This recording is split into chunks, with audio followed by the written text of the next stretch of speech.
You're listening to the Consistent Briefing Show podcast on Anchor FM.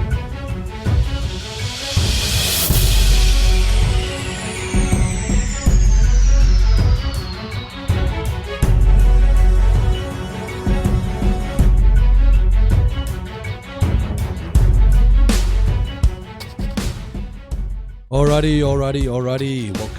Welcome back to another edition of the Consistent Briefing Podcast. My name is Jason Bett and I will be your host once again for this lovely podcast. It is now just gone off to 9 o'clock, the 9th of February 2020. I was supposed to have this podcast at 6 o'clock my time with Clayton, but I only managed to have it like a couple of hours later due to the fact that we had Eskom load shedding again. Okay, but now listen, it's important to know that it's not load shedding. Really, it's not. Load shedding is just a political term that politicians use to just confuse the people out there, and then they go like, what is load shedding? They don't really know. What is it? It's rolling blackouts. That's what it is. It's just plain and simple rolling blackouts because they don't simply have enough capacity to supply its citizens the amount of electricity needed. So we basically sit in darkness and in candles, and we sing songs like hello darkness my old friend. Yeah, that's life in South Africa. Stormers, yeah, I'm wearing this hat because the Stormers won yesterday 13-0. Not a great score, but nonetheless a win against the Bulls. A whitewash score. Thank you very much, Stormers. I spoke a bit about it in that I used to love rugby, and I'm not really much of a fan of rugby because the politics that got involved into the rugby. But anyway, that's bygones. That's part in the past. Quickly, before I get into the podcast, there's just something I want to read you guys here about a Utopia. A Utopia, South Africa. I'm still deciding if I want to put that in my title. I don't know if I should. I'll decide when I post. But a Utopia is an imagined community or society that poses highly desirable or nearly perfect qualities for its citizen. The opposite of Utopia is dystopia. Utopia focuses on equality in economics, government, and justice through by no means exclusively, with method and structure of proposed implementation, varying based on ideology. Has a utopia ever existed in South Africa? Well, not really, but we're going to find out. We're going to find in this podcast what Clayton's got to add his thoughts on to what a utopia in South Africa can really look like. Okay, let's get into the podcast. Okay, I'll see you, Nana. Get Clayton on the line. Cheers. Clayton, my man, how are you? Fine, thanks to you, Jason. Good, man. Lekker. Thanks for joining me to my podcast. I really appreciate it. Man, it's mine. Hundreds, man. Before we get into it, the listeners and the viewers out there, tell them who you are, what you're about. Greetings to your listeners and viewers, and yeah, I am what people would call a very controversial individual that has a very open mind and that's really really is tired of the communist socialist lies, and hopefully that through this discussion we can get more people on board with the embracement of individual rights and individual prosperity. Yes, I'm glad you brought up you believe in being an individual, because being an individual is the first step into acknowledging that the individual wants to do things for himself, not that of a collective hive, because a collective hive, the mindset is just to collect freebies and just get free things and get things done for them. When actual fact, things must be done. You must do things for yourself. So I'm glad that you mentioned being an individual. Good, man. Listen, yes, before this podcast, I was supposed to do this podcast with you at 6 o'clock my time, but now it's 8 o'clock my time. Your time there in Texas, it's 12 o'clock. Is it 2 o'clock now? Hey? Yes, sir. 2 o'clock. Oh, okay. Still Sunday afternoon by you. It's Sunday evening by me. But I tell you, ESCOM, yes, they're making life horrible, difficult, extreme for us. Eh? Yes. I mean, businesses, I we're mean, that's losing. one of the beauties of communism, right? You cannot rely on the providement of the government. It's really, really ridiculous at this point. Exactly. But for the record, it's not load shedding, eh? For the record, it's actually, it should be seen as rolling blackouts. What we experience in our year is rolling blackouts, my bro. Because the power stations just simply don't have enough capacity to give enough electricity. And to think, 24, 26 years ago, we did. This country had more than enough capacity of power to supply our own country and other countries, that there 3 or 4 more countries. But now we can't even do that. Bloody circle. All right, let's get into it. This question, I know we touched base on it the other night when we spoke, and when I said utopia. How would you explain the ideal utopia for South Africa? And you said you don't really like the word, but I brought it in because the way you describe things, what should be done, and how things politically and constitutional should be put into effect. I liked what you were saying there. So, do you want to give your thoughts there? Okay, right. Thank you so much for that question. Funny thing that as someone that believes in individual thought, you would think that's a massive contradiction of you want this utopian ideal for your society, but you tend to ask yourself, if you were in control, what did your ideal society look like? And to be honest, I would rightly implement new laws that would grant not just social freedom, but economic freedom for all South Africans, no matter their race, gender, or class. And that's the thing, as we fail to understand, is that once we get the whole introduction of communism and socialism, or we can just call them Marxist ideals, that when you get noticed the whole that let's embrace society. But what we fail to understand, every society needs an individual within it. Yeah. So I would implement more free economics, meaning that I would implement economic policies that would mean less government intervention, and that would also encourage many South Africans to participate in the economies, meaning that there will be economic growth that will equal to economic opportunity. That means more economic opportunities for South Africans to help our economy grow, because we have seen the disasters of socialism and the disasters of governments controlling the economy. And I'm a firm believer that the economy is this intangible asset, meaning that the only thing you can do to the economy is just adapt to it, pretty much. There's nothing you can do to make the economy better. Do you know why? It's based on the fact that you cannot force people to purchase things they do not want to purchase. Mm-hmm. And that's the fundamentals of free economics. Yes. Yeah, I would agree on that. Carry on. Yeah, carry on. So that's more on the economic standpoint. More on the social level, I would encourage us to have I would encourage free speech, meaning that we should take the risk.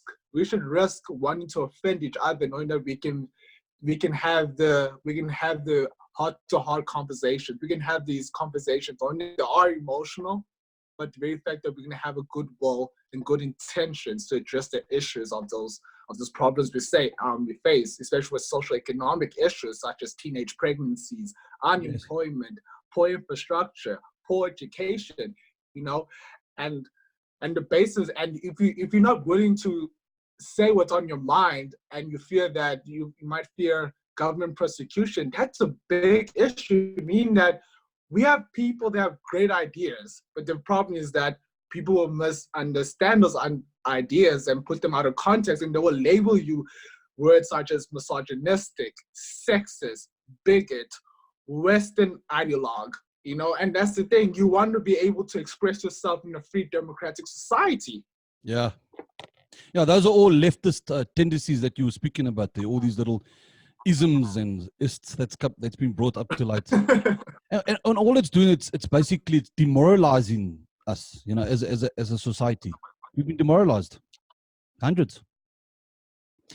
But Right.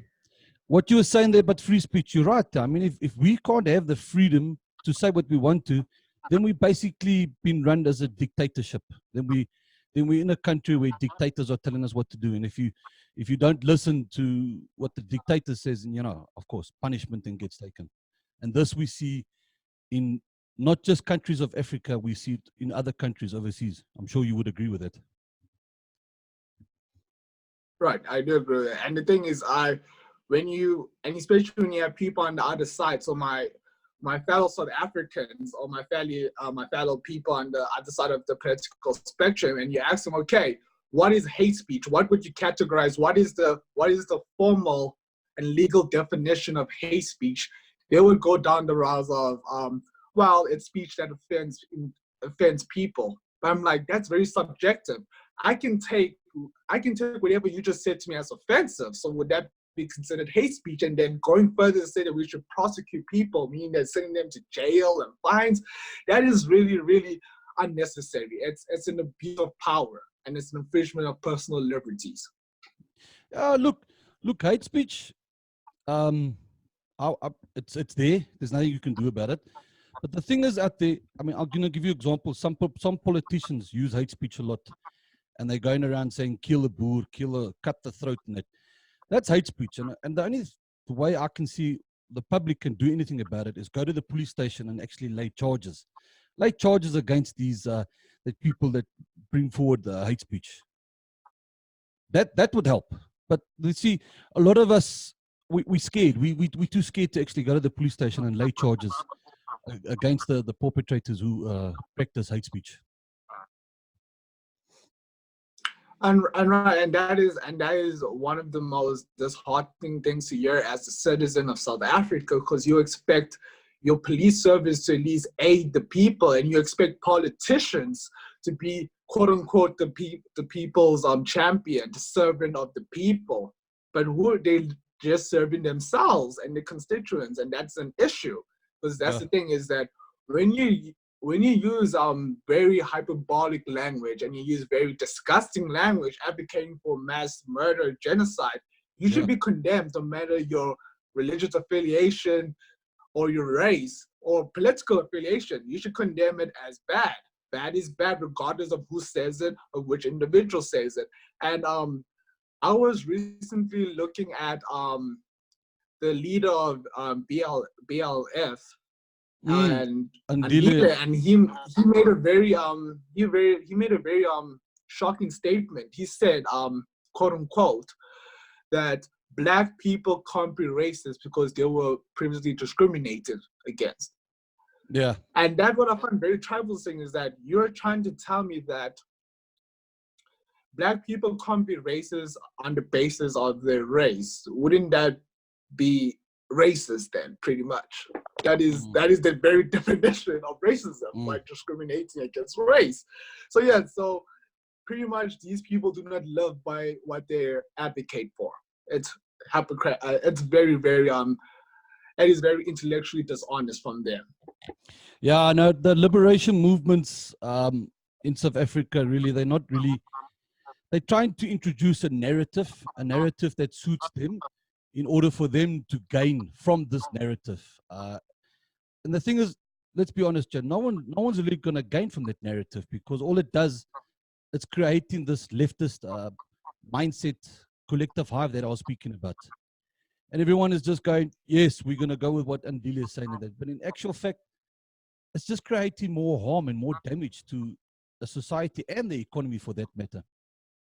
Because every time when a politician speaks, when a politician makes a judgment call and somebody gets demoted or fired, like the finance minister, for example, if the finance minister gets dismissed, what happens? The economy takes a knock, the rand gets weakened, you know what I'm saying? So all this, it plays a major role, economically speaking, as well. Right. And once again, this goes back to one of the core principles of why we moved on from apartheid as South Africa, and as South Africans, that we live on the premise that the past is very harsh and is Yes, very it is. emotional, but the very fact that the reason why we made such great strides in our growth as a country, both socially and economically, is due to the fact that we were willing to live together and coexist and live under one law, meaning that Yeah. not laws subjecting white people or black people or Indian people, but subjecting all South Africans.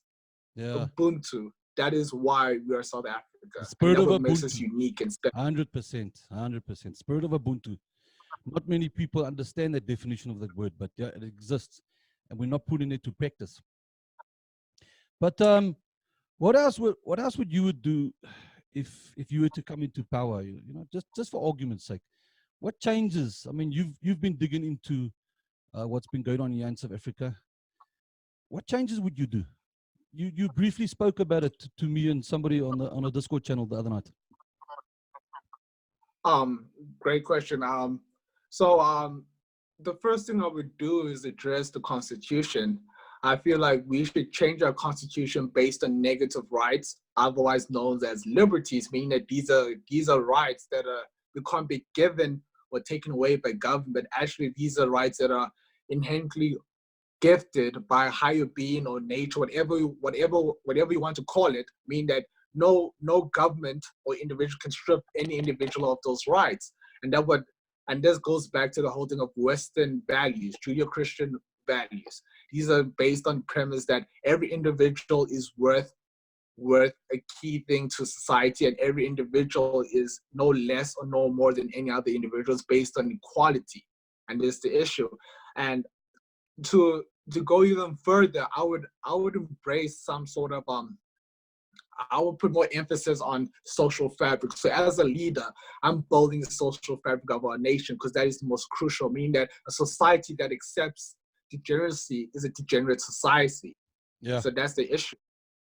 And I would go along the lines with addressing some of our social economic issues, if you allow me to, such as unemployment. Unemployment is a big issue. I mean, that how do we get our youth employed? How do we get more skilled workers in our economy? How do we get these people more Definitely. involved in our economy? How do we get less people in government aid and welfare? And the way I would address it, I would have a plan. I'll call this my five economic reform plan and social plan, knowing that unemployment does lead to social consequences. It does lead to one of more main issues in our society that we deal with, such as crime. And to even break down the crime, looking at rape and murder and so forth, is that the reason why most people are doing this because they're not given the opportunity to overcome their difficulties in life. So the way I would address the unemployment issue is not by taking rich people's money and giving it to poor people's money, hoping that the poor people will get out of poverty using rich people's money. That method has failed countless times, and it's been implemented in many Marxist governments that actually employs this whole thing of distribution of wealth. So the way I would address the whole unemployment issue is that I would get a much more military type of unit, meaning that I would encourage young people to join the armed forces, because there's no greater honor than serving your nation. So that means this military program is going to be built in the sense that people in the restrictive age limit, meaning that if you're between the ages, for example, 18 to 35, you can enroll in the multiple branches of military or armed forces, meaning that you'll be given the chance to get a skill, you'll be given a chance to get an education, and after that you'll be also paid as well. And you'll get benefits such as subsidies of housing, subsidies of healthcare, subsidies of education, even for your loved ones as well. Yeah, it's true what you say there. Yeah. And coming back to trade unions, they need to go, eh? Trade unions need to go. I believe they destroying our jobs. So the issue with trade unions, I would call them, are the devil's little friend. they're pretty much, they're the little, they're the people that pretend to have the workers' needs at heart. But technically speaking, no, they're just abusing and exploiting these workers. They know better than the greedy employer for quote unquote sake. That's why their existence is to combat the evil capitalist pigs, right? That is their whole motto of life. That is their whole existence. And it's like, if that is the case, why is it then people that are being represented by trade unions in South Africa, especially in major sectors like the mining sector, there are so many issues in that sector regarding employment as well. So if you guys are honestly caring about the conditions of these mine workers, then you would literally help them, but you see no progress. All you see is their wages increasing and the basic minimum wage for these workers are decreasing, meaning that they get some sort of supplement in terms of they get like a 5% increase on the wage, and then guess what? More than half of their people they work with get let go, and that's an issue. That it goes back to the fundamental of property rights and private rights, meaning that an individual can be able to negotiate their own contract on their own basis. But also what people fail to understand is that you do not determine your value. Your skill and what you offer determines that value. It's like the economy, is that people assume that you can control the economy and you can manipulate it by throwing money into it or try to restrict it. But what you're doing, you're just killing the prosperity of your own nation. Yes. Yeah, of course. I mean, jobs and people, we are the economy. I mean, when there's no jobs out there, Right. there's no money coming in, and no money to come in to buy stock and to buy food, buy supplies. So there's no flow. So the economy has been destroyed. And you know, trade unions are doing that. They're destroying jobs. Companies are closing down, number one. More and more people, mass mart now, game, net, they're going to retrench more people. Telcom's going to retrench more people now. And many more companies. It's just not helping us. Right. And once again it goes back to the whole thing, is that if the government, so now the issue, maybe the issue that we're really struggling with, why you see these issues, is that people are not understanding the purpose and role of government, right?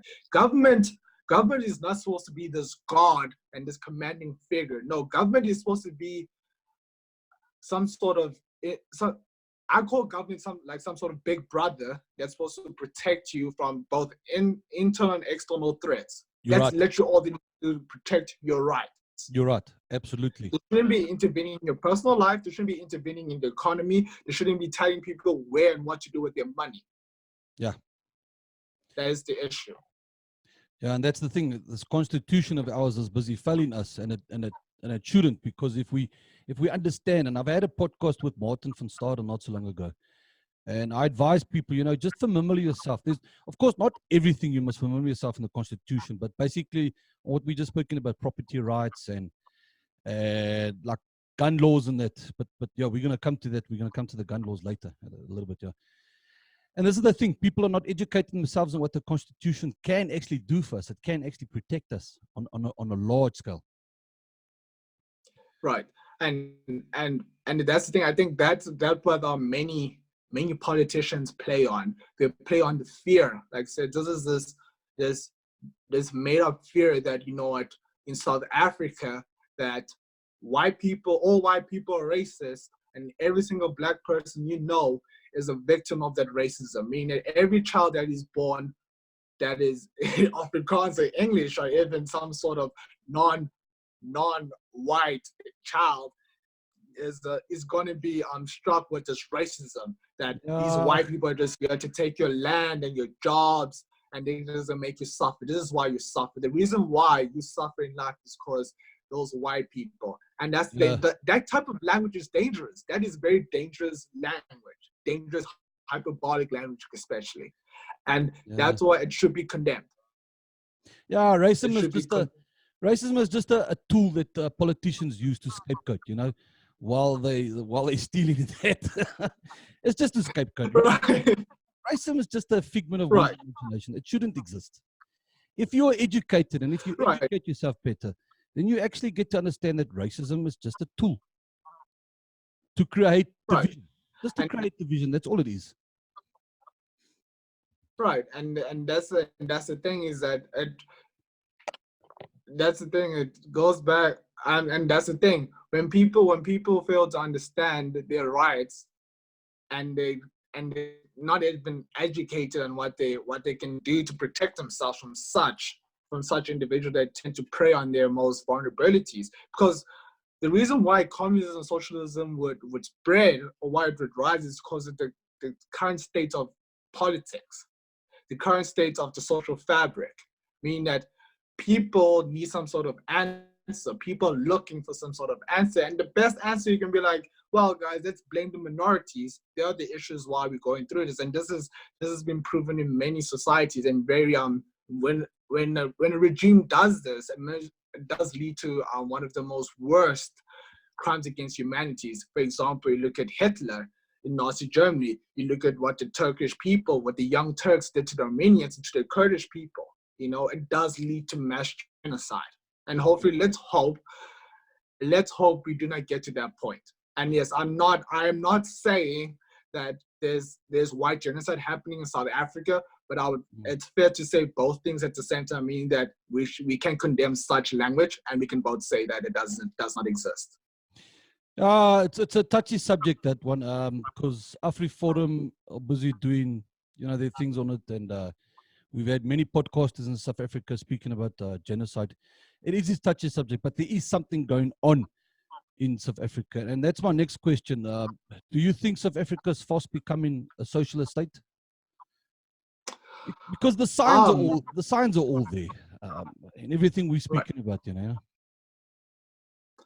Right. So I mean, South Africa has always been progressive in compared to any other Western and especially African country. They've been very progressive and hands-on with the whole. Yeah, I would like to say that we're all progressive, but I can't really see it that much. But anyway, okay. Right. Sorry. So like the reason why I would say they would be more progressive, because you see our policy in terms of our social and the way we have embraced other races, especially white people. Because when you see in other countries, especially during the colonial ages, especially when after World War II, when people are getting their country's independence. For example, look at Nigeria. Nigeria gave a warning that all white Europeans that stayed in Nigeria should leave the country in approximately 30 days. Same thing was mentioned in Uganda. Same thing was mentioned in many countries in Africa. But in South Africa, we took a different approach, and this shows our progressiveness, right? We're built on, like I said, we're built on the premise that let the past be the past, even though it's harsh, but let's build towards a brighter future together, because we're all South Africans. And the way we shift from that into a different into a different space of socialism, communism, where you see that, for example, you see South Africa, all South African government properties such as SA Airways and Eskom, like you said, these are underperforming businesses of the country. Meaning that the SOEs, state-owned enterprises, yeah. Yes, they're underperforming visibly. And the thing is, what people are thinking that the best way to address those underperforming issues is not by saying, well, guys, let's just privatize these entities. But no, let's just take more people's money and just chuck it at them, and let's just hope that this is right. So it doesn't work. And one of my role models, Milton Friedman, he states in one of his exchanges with a college student in America, and when they asked him, well, Milton, when Ford was crashing, do you think it was good that the American government bailed out Ford? And he said the way he answered this question was very, very interesting, because Milton is more right on the spectrum, and he believes that he's more of a libertarian right. And he stated that government bailout is death to the people, especially if those people are not knowing where their money is going to. And it is wrong for the government to take your money. Yeah, your tax money, the taxpayers, yeah, of course. but it's your money, and it goes back to the whole taxation needs to lead to representation. If not, that is theft. That's what you see the whole libertarian slogan saying taxation is theft because without representation, and it goes back to that. So yes, South Africa is leading to a very socialist. No, we are, because I wouldn't say even socialist. They're leading more to a communist state because communist socialist. Communist socialist. Yeah, you're right. The NDR. Do you know the NDR is? National Democratic Revolution. Yeah, I've heard some. I heard a few things about them, and like I said, these organizations at heart they can mean good, right? Meaning that when people hear what they're saying, like, yeah, let's help people. Helping people is a noble gesture. That's a very noble thing to do, to help your fellow man. But the problem is that it's the actions behind helping, meaning that the intention can be good. The problem, the action is. This is the issue. The action is really terrible. But that's the thing. Who is the NDR actually helping?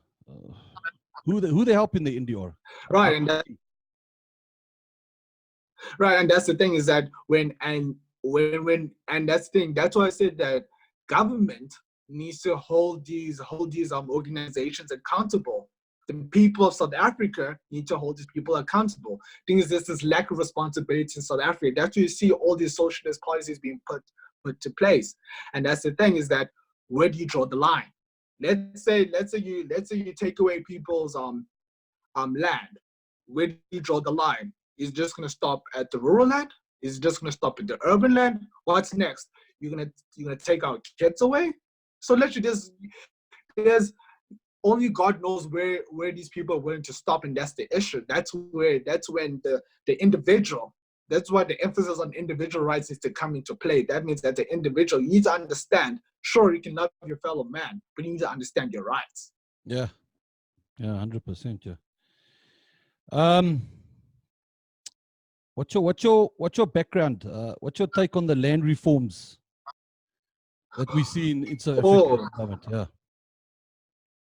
Okay, so this more headlines came out this week, and it's not actually this week alone, but last year it came out too, that if land gets taken away from people, you'll still hold liable on paying the bond. Right, it's ridiculous at that point. That is a big spit in the face, and it's like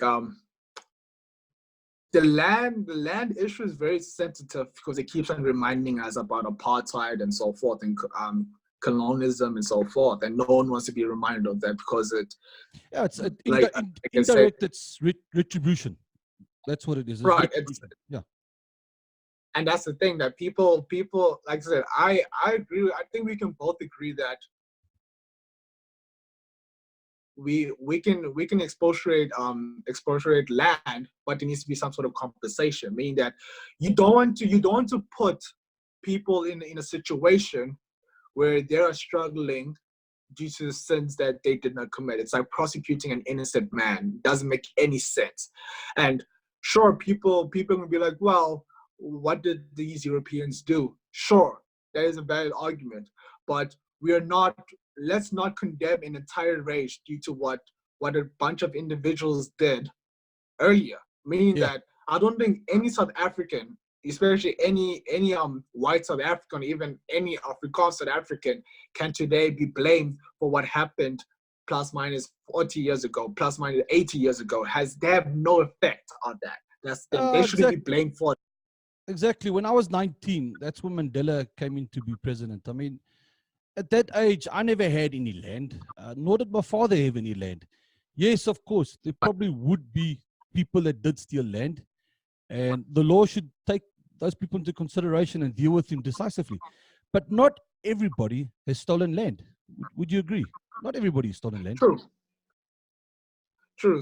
So once again, this is what many Marxists do. Marxist ideologues do. They tend to use they play with words a lot, right? They play with very emotive words, meaning that these words can play with the emotions, and that's what people think that, well, what the EFF and the ANC and what any left-wing individuals saying is that, these persons are very noble individuals. these are great individuals. These are the pinnacle of human righteousness, and that is incorrect, right? Meaning that you should be able to call this out, right? And this goes back to the education part, is that land reform can be dealt with two ways, right? It's either that you can either pay people back the money for the land towards its market value, and even in that case, it needs to be appropriate money, meaning that you need to get into appropriate negotiations. But the thing is, when you start saying that we should just take away these people's land without any form of compensation, that is very disheartening, and it will cause an outcry in the international community, because at that point that turns into death. Yeah. Again, yeah, this is exactly what the NDR are planning. This is people don't want to admit to it, but it is. The NDR involvement in this is 100% there.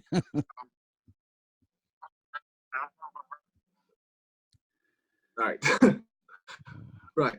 And that's the thing, is that sure, let's just say for argument's sake that yes, this land was stolen, right? Let's just say for argument's sake that yes, white people came in, this stole this land, no one got deeds, nothing, they just stole this land.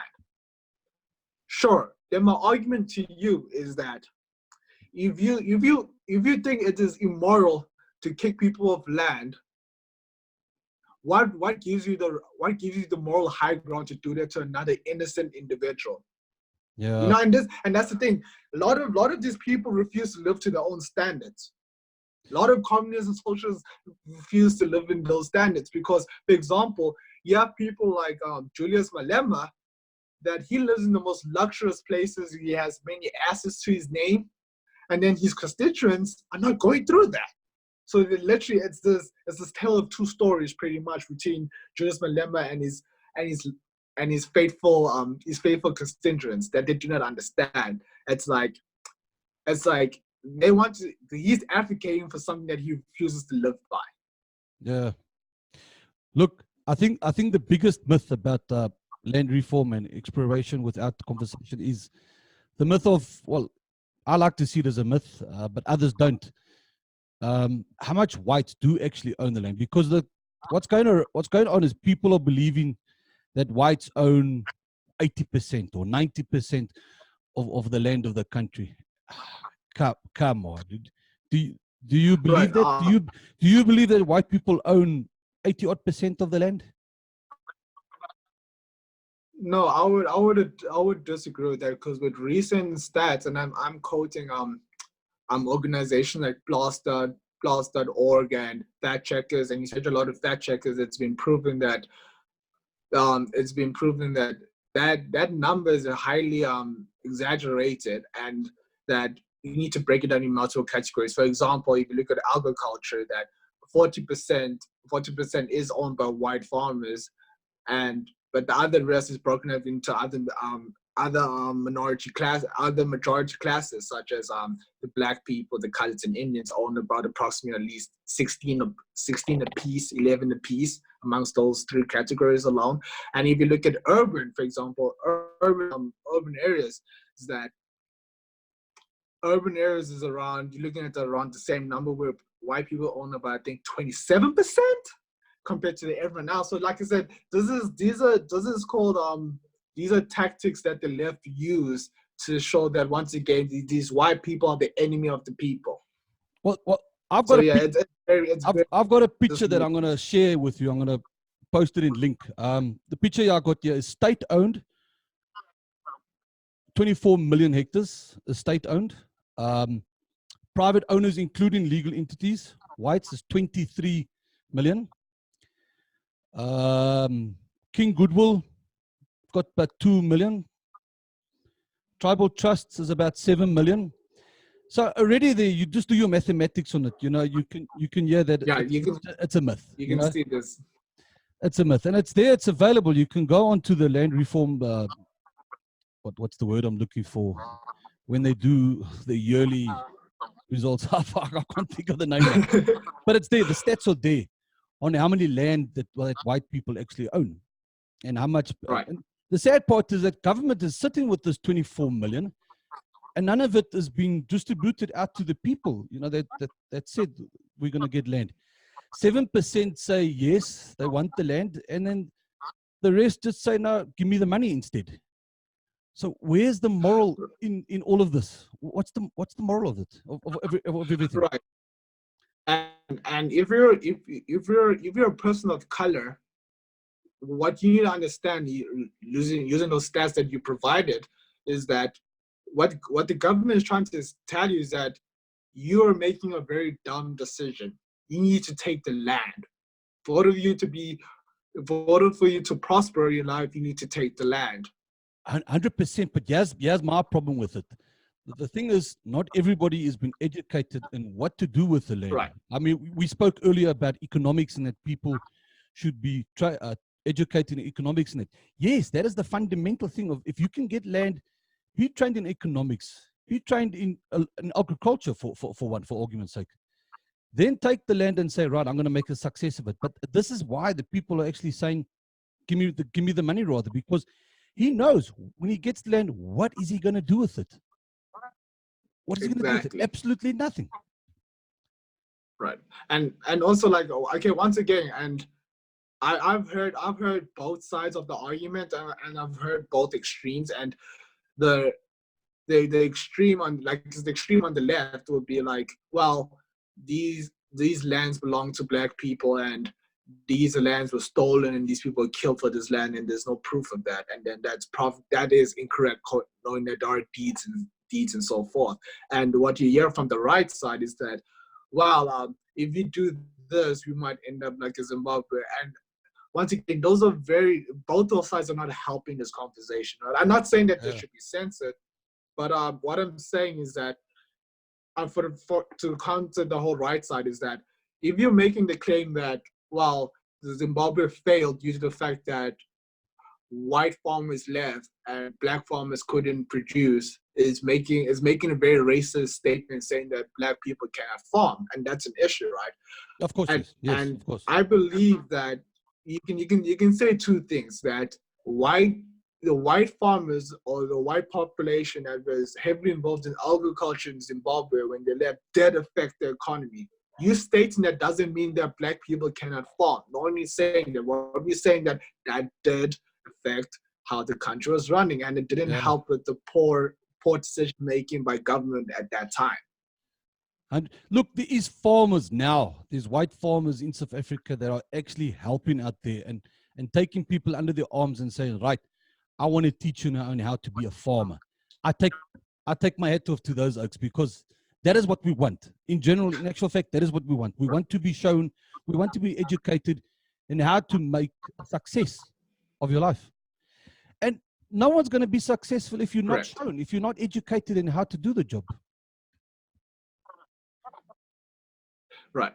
Oh. And yeah, like I said, that is the spread of the Ubuntu. That is what Nelson Mandela advocated for.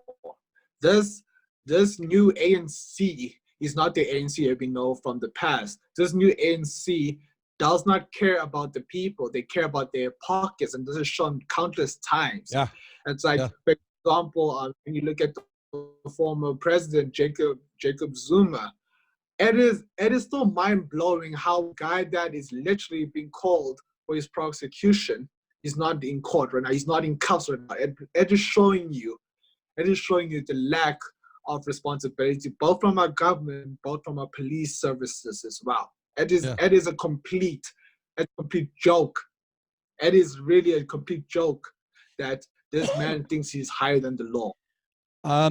I've been saying this in a couple of my podcasts. The only way to get people to understand this and what you're saying is through reform programs that should be introduced into rural areas. Because let's face it, not everybody has got a smartphone. Not everybody that lives in a rural area has got a computer that can actually go on and read the news. He basically just watches the SABC news. And everything that's on the SABC news is not really what it is. But if you can go out there and start implementing this reform program, slowly but surely people will educate themselves and get to understand. But hold on quickly, where's the money going? Shouldn't the money come to us for our plumbing and for better toilets, stuff like that. At the moment, there's no direction in that. Right. So, and yeah, and I would add a point that is also down to every South African, meaning that every South African should be able to speak to another South African, regardless of what they look like and what they stand for, and just be like, hey, but let me tell you what's really happening, okay? And that's the thing. That shows poor journalism from SABC side, meaning that the whole point of you being a news service to give objective news, not giving your personal bias. If you wanted a personal bias, you could have your own personal segment. Yeah. But if you're gonna do that, don't call yourself this quote unquote this professional news source. And clearly it's been proven otherwise countless times. Yeah, bro. I don't know. Anyway, let's go on to the next question. AfriForum, organizations and Dear South Africa. What's your stance on them? Have you right? So I've seen your podcast with Ron Hutchison, and I was really impressed by Ron because Ron, very, very intelligent guy, very intelligent. I would say that his ideas, even though we stand directly on political stances and economic and social stances, I think it's fair to say that he's a very intelligent guy. Yeah. And also so with the CEO of AfriForum, Ernest, he's very what's the word I'm looking for? Very interesting character. But he can be aggressive if he wants to, I know. Right. And I was watching his interview on ENCA about 3 years ago where he I guessing this is his first time encountering on a debate platform with Andile, and they exchange words and they go through this little segment where the host asked him like, hey dude, what do you think about Miss Sparrow? Everyone knows what Miss Sparrow said is controversial, and what should we do? And then he states that, well, he made a very interesting comment by saying that, well, black people were feeling so emotional to what she said. And at that point, you're sitting and watching, you're like, dude, you could have said anything else and you would have got away with it. What you could have said, what I would say in his place, I would be like, okay, I get what Ms. Sparrow said was very offensive and very insulting. And yes, it had connotations of racism. But, and this is a big but, you can say, but we as a society should deal with it. We should condemn all racism, no matter who it comes from. And for example, Andile is being racist, and you state why he's being racist. That's what he was supposed to say, but he didn't say that. So many black South Africans that view that could state that, well, we could give him the benefit of the doubt that he's not supporting apartheid, because not a time in that segment he states the condemnation of the apartheid government, and then he tries to play it out like apartheid wasn't as bad as Hitler and all these other tyrannical organizations, and like as Mao's China's regime, and you see Castro's Cuba regime, like, and I get what he's saying. What you're saying, that to make the comparison that apartheid is equivalent to all these regimes is intellectually dishonest, and it's also insulting those people that went through those sacrifices, that trauma and everything.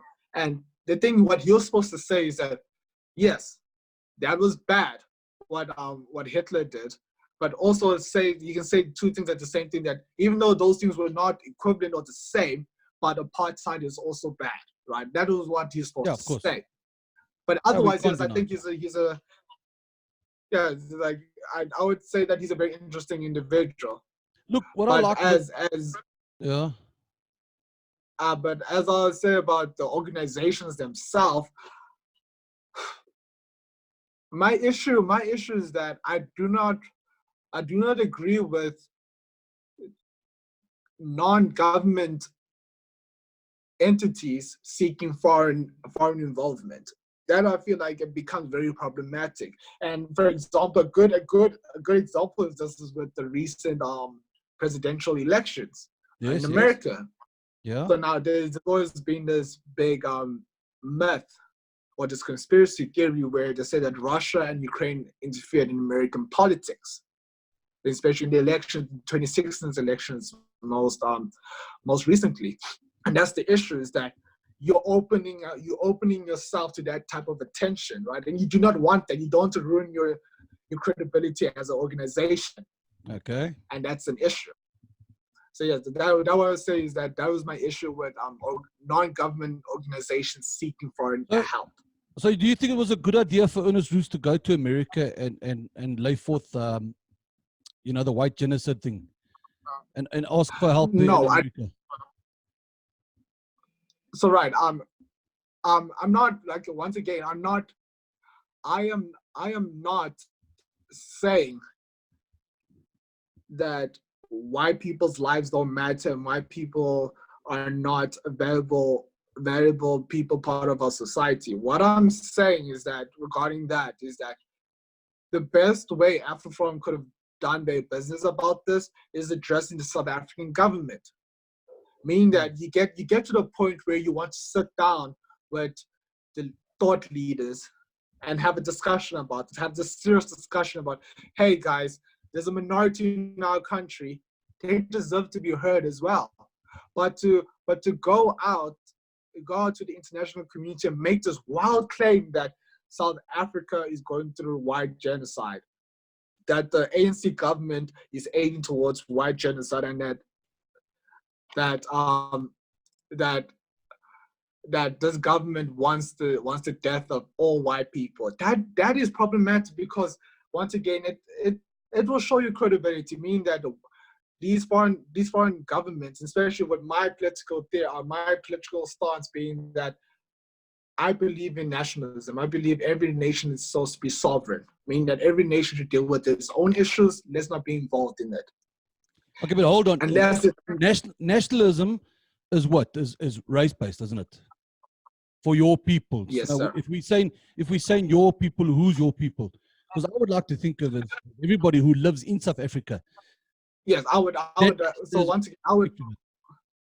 Yes, but I would, like, when answering, I would say that when I talk about my people, I'm talking about the individuals in the Cape. I'm talking about the people all the way in Benda. I'm talking about people in the North Way to Val. I'm not talking about just a certain racial group. I'm talking about all South Africans. And that's the thing, is that we are stuck, and these politicians are literally feeding us this idea that we all hate each other, that we cannot be civil with each other, that we need to see each other as some sort of enemy. And that's the issue. And that's the thing, is that AfriForum and Dear South Africa are doing amazing jobs. I applaud them for what they're doing, but also is that sometimes you need to understand how to address certain issues, especially when it comes to. I mean, there is ways and means to deal with it, and I hear what you're saying. I'm not gonna say if it's correct or not, but we do have a problem in this country, right?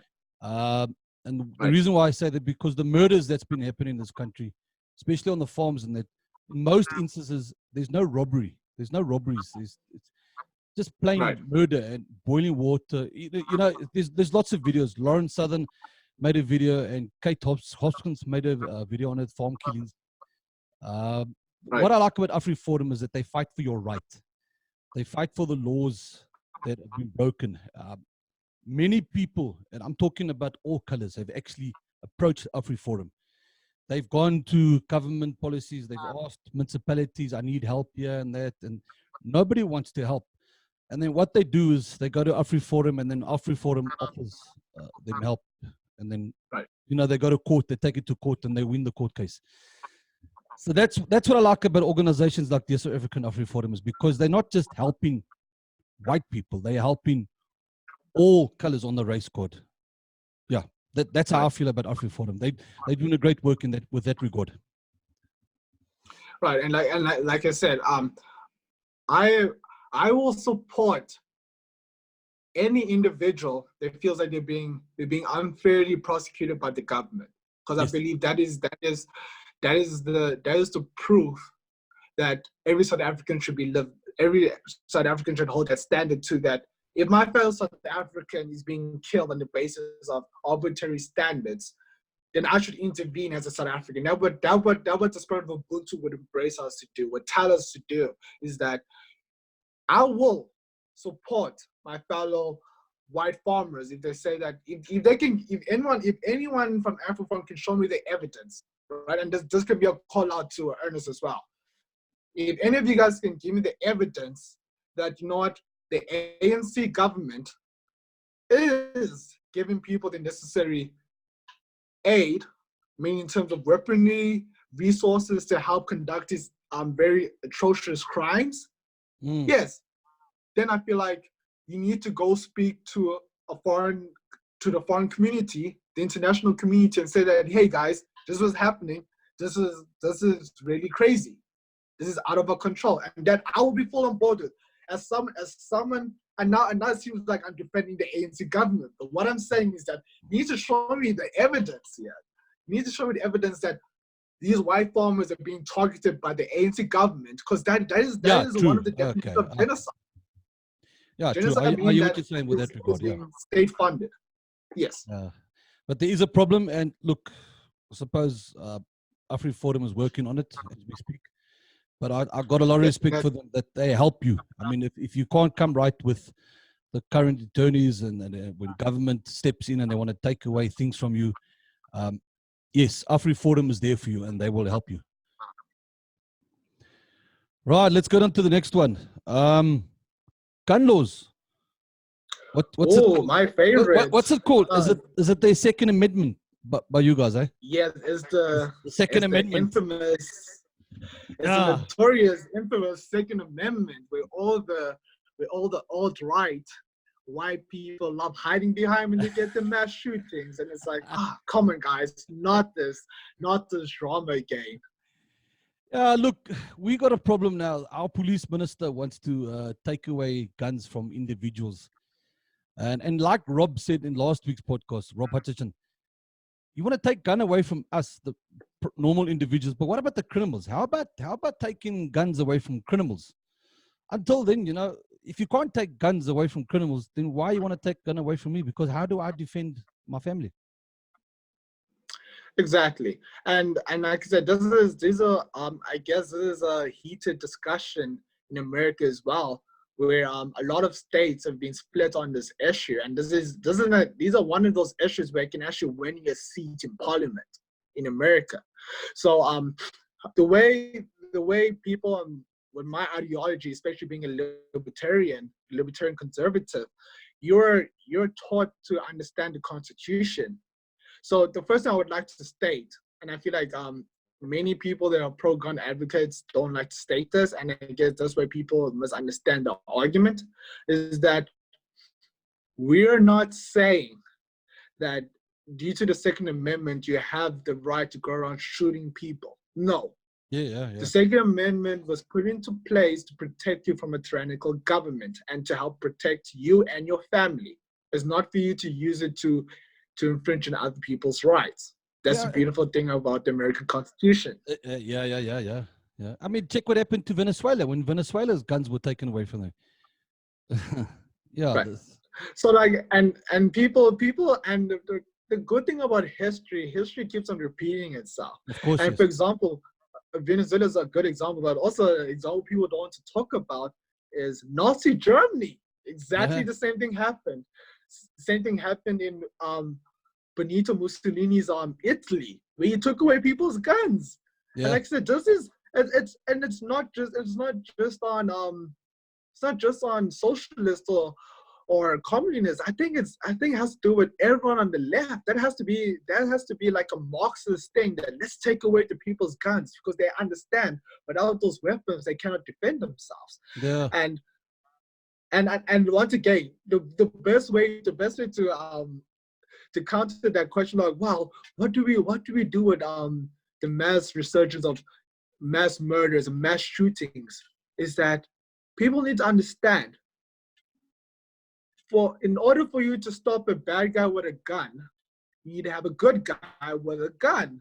That's the that's the unfortunate thing with what people on the other side are saying. Well, we need to take away people's guns. It's like, okay, you need to understand that regarding laws, and this is what people don't understand with laws, is that good people are not breaking the laws. It's the bad people that are breaking the laws. So it's the bad people that go around shooting people are not going to respect that. They're not going to respect that piece of policy. It's like, you're not going to tell me that criminals going to be like, well, guys, the government said I need to give them my gun, so let me go give it. No, it doesn't work like that. Unfortunately, they do not think like that. And that's the thing. When people think that we should take away people's guns, removing guns from people is just going to kill the whole thing about, wow, we're going to have less gun shootings. No, you're just going to put people in more vulnerable situations. Yes. Yeah, of course. And also, unfortunately, that South Africa has nothing to protect them. There's nothing in the South African Constitution that protects people to bear arms, and that goes back to my original statement that we need to change the Constitution. We need to implement these negative rights that I would call liberties. Yeah, look, the problem we also have is the understaffing of the police in this country. If you were to hear a shootout now in your neighborhood and you call the cops for your safety, because I mean, yeah, they are there for your safety. But a lot of instances, it gets thrown into your face. Listen, sorry, it's going to take probably about 40 minutes for the police to get there. We understaffed and we've got like 50 vehicles broken. So just bear with us, please. We'll send a vehicle out in the next 40 minutes. But it doesn't become 40 minutes. It becomes 2 hours later. you get where I'm going. Right. So yeah. Right. So it shows that the police force is insufficient to do their job due to being, like you said, understaffed, and also it can be due to training and so forth. This is the person that's on the phone on the other side. He tells you all this. Yeah. Right. And I get that. And like I said, people think that, once again, people think that having less guns is going to lead to less criminals. They're going to mean that they're going to think that bad people are going to stop being bad because the government said, oh yeah, they're just taking away your guns. It's like, no, it doesn't work like that. People do not. Unfortunately, that not all of us think like that. Yeah. They have this optimistic approach that all the crime is just going to disappear. And that's the thing. And I guess people are going to use the argument of, well, look at New Zealand when they had the recent mass shooting. And like I said, terrible event. I do not wish that could happen in South Africa. But that is not going to stop mass shooting. That is not going to stop the guy that the local petty thief is going to go into your house and pick up a gun and shoot you. That is not going to stop him. He's not going to listen to the police commissioner and so forth. Yeah, absolutely. But I don't know. I mean, there's a march happening in Cape Town. Walking. They're going to walk to the Parliament buildings to try and oppose this gun laws from the police minister. So I don't know. The way things are going, I don't know. We want to remain hopeful, but yeah, you can't take guns away from us. I mean, the criminals out there know exactly. They're gonna get more, and it creates opportunities, more job opportunities for criminals. So yeah. Right, and I would so the way I would address the whole guns thing, if I truly do care about citizen safety, why don't I just place a policy that allows people to get guns, and that means that we can be able to track these guns, and also we can also train people to use these guns, meaning that they wouldn't need to rely heavily on the police services. I'm not saying that you should go around take justice into your own hands. Yes, I'm not saying that. What I'm saying is that it will be a great way to relieve stress or relieve pressure of the police services. Yeah. Train the people. Look, things can be implemented. People can go to yearly tests. What's the word I'm looking for? The right word. I can't think now. Lost my train of thought now. Where you can not violate them, validate them just to make sure that are they on the right track? Are they not cuckoo? You know, can they have a gun? Oh, And if they fail those tests, you know, of course, yes, then you can say, listen, so I think you're mentally disturbed, and that I think we're gonna take your gun away from you now. Of course, that can be we have implemented. laws like that.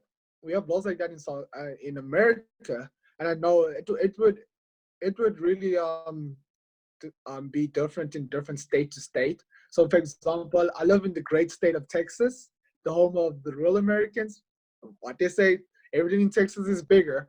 So they have background checks, and they have laws where, for example, where you can keep your firearms, and you need to have some sort of like a dress count and so forth.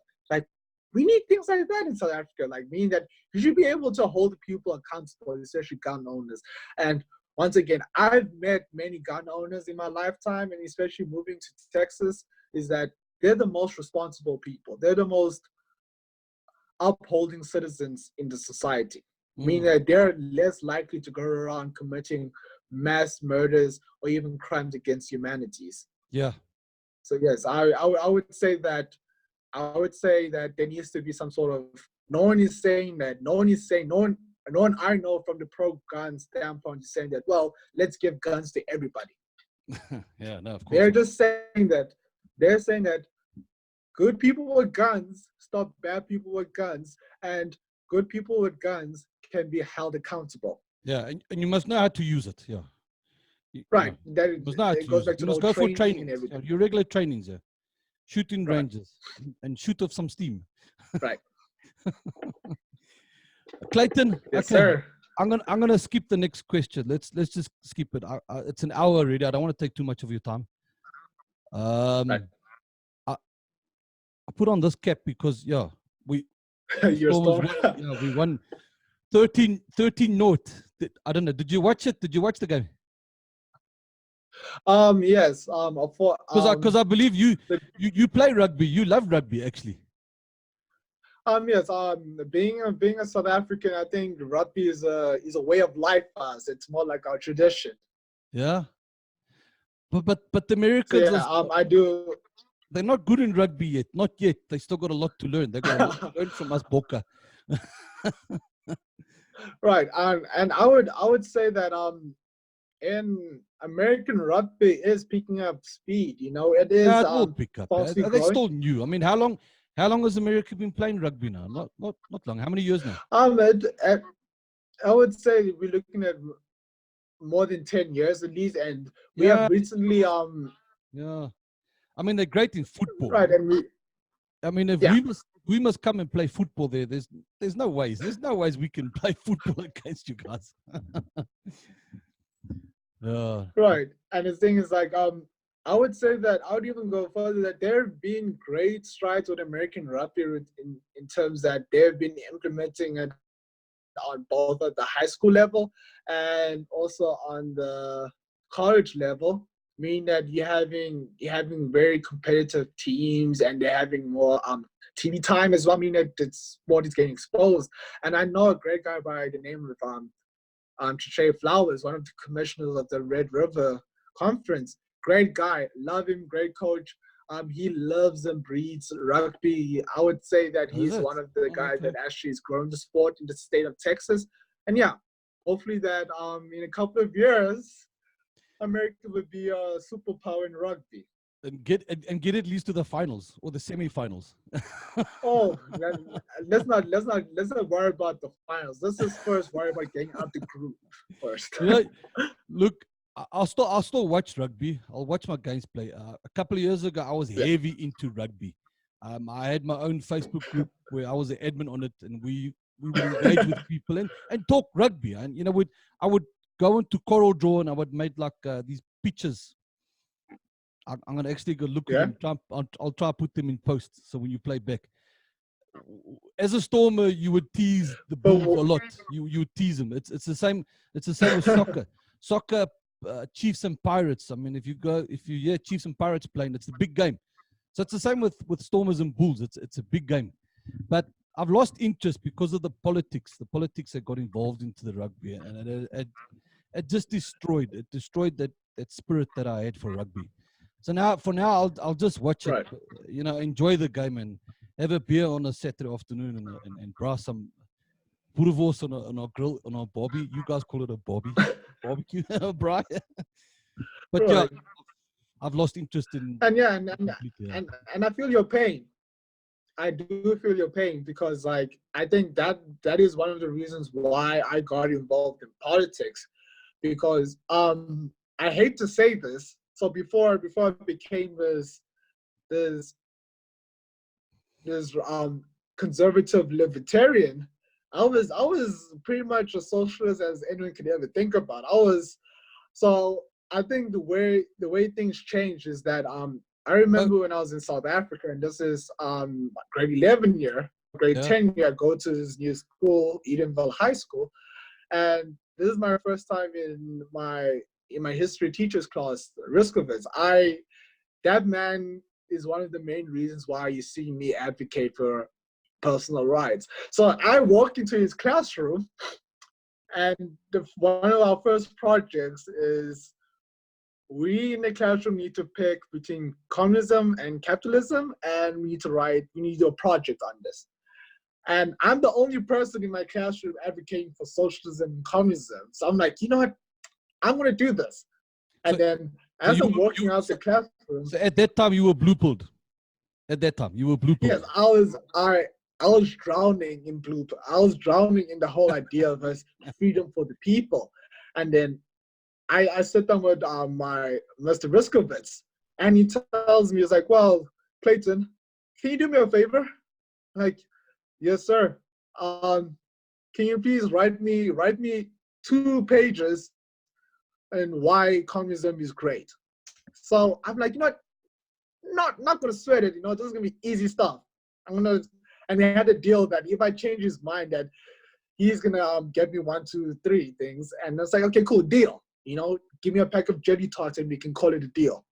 We're like, yeah, sure, deal. And I get home and I'm feeling super pumped up. I'm watching my my ANC videos with my EFF hat, and I was like, pick up the pen and paper, like, why is communism good? And I'm stating down all these reasons why communism is good and socialism is good and why we have all these policies.